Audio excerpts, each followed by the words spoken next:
वाणी तेरी, अमृत वाणी प्रभु, दिव्य वाणी तेरी, अमृत वाणी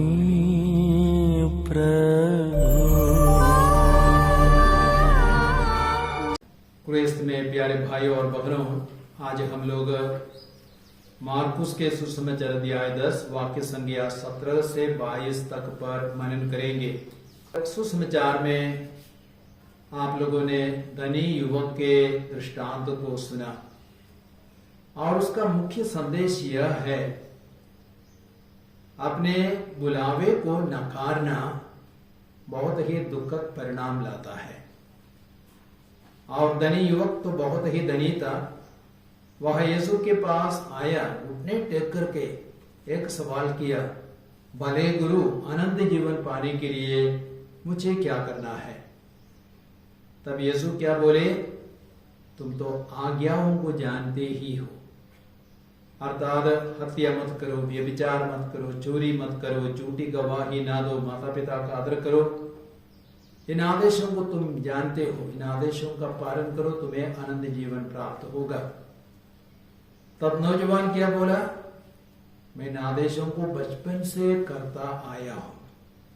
अर्थात वो बहुत ही अच्छा नौजवान था, अच्छा नवयुवक था और उसमें आज्ञाओं के प्रति बहुत बड़ा प्रेम था। तब यीशु से क्या बोले, तुम्हें एक बात की कमी है, जाओ अपनी धन संपत्ति बेच लो और गरीबों को दे दो, तब आकर के मेरा अनुसरण करो।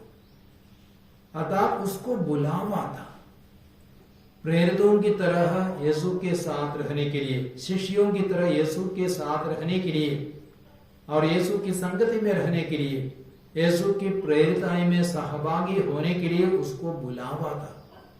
तब नौजवान को क्या हो गया, उसका चेहरा उतर गया और बहुत उदास होकर के वो चला गया। उसका चेहरा उतर गया, बहुत उदास होकर, वचन कहता है बहुत उदास होकर के चला गया। तो जो भी प्रभु को नकारता है और प्रभु के बुलावे को नकारता है, वह उदास ही रहेगा, शायद बहुत ही उदास रहेगा।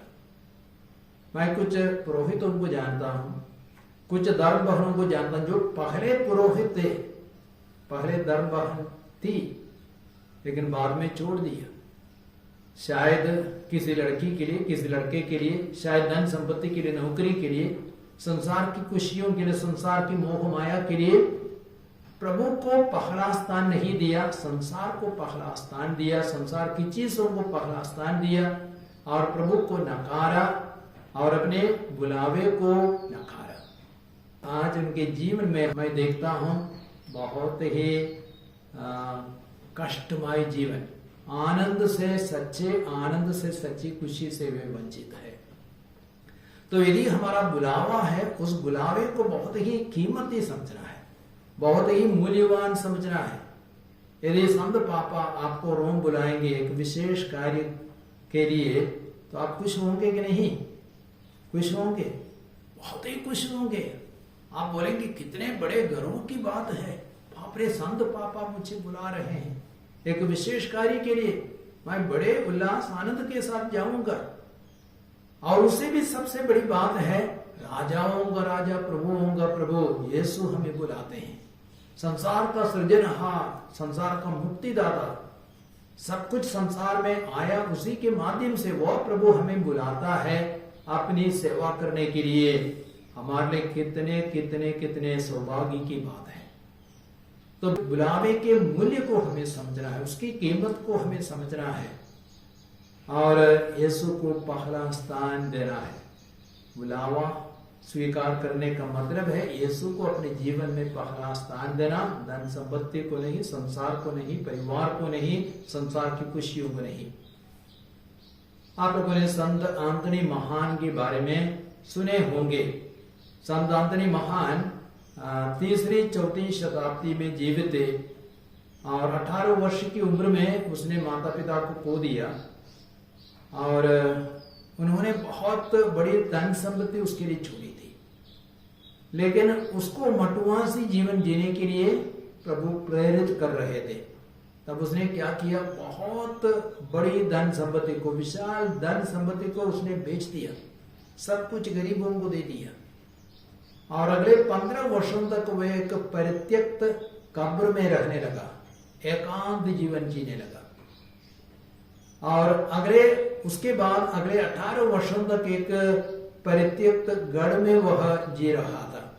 वो किसी से मिलकर के बातें सब नहीं करना चाहता था, एकांत जीवन प्रभु की संगति में प्रार्थनामय जीवन जी रहा था। उसके बावजूद भी कई सारे शिष्य उसके बने और तब मटुआसी जीवन में उनकी अगुवाई करने के लिए उन्हें निमंत्रण दिया गया। तो इस प्रकार मटुआसियों का वह अनुप्राण दाता अगुआ जैसे बन गया। संत फ्रांसिस और संत क्लारा के जीवन को आप लोग अच्छी तरह जानते हैं। उन्होंने अपने परिवार को छोड़ दिया, धनी कुलीन परिवार के थे, अपने धन संपत्ति को छोड़ दिया, माता पिता को छोड़ दिया और निर्धनता का जीवन जीने के लिए, सेवा का जीवन जीने के लिए, प्रभु को पहला स्थान देने के लिए उन्होंने सब कुछ छोड़ दिया। लेकिन प्रभु ने उन्हें 100 गुना आशीर्वाद दिया। आज वे स्वर्ग में करोड़ों संतों के साथ, ईश्वर के साथ आनंद मना रहे हैं। आज बड़े दुख की बात है, संसार में हम मोह माया का जीवन जीते हैं और संसार की चीजों में बहुत आनंद लेते हैं, मोबाइल में बहुत आनंद लेते हैं। तो कई सारे लोग अपने बुलाहट को नहीं पहचानते और जो पहचानते हैं वे भी संसार की मोह माया में अपने को खो देते हैं और प्रभु को पहला स्थान नहीं दे पाते हैं।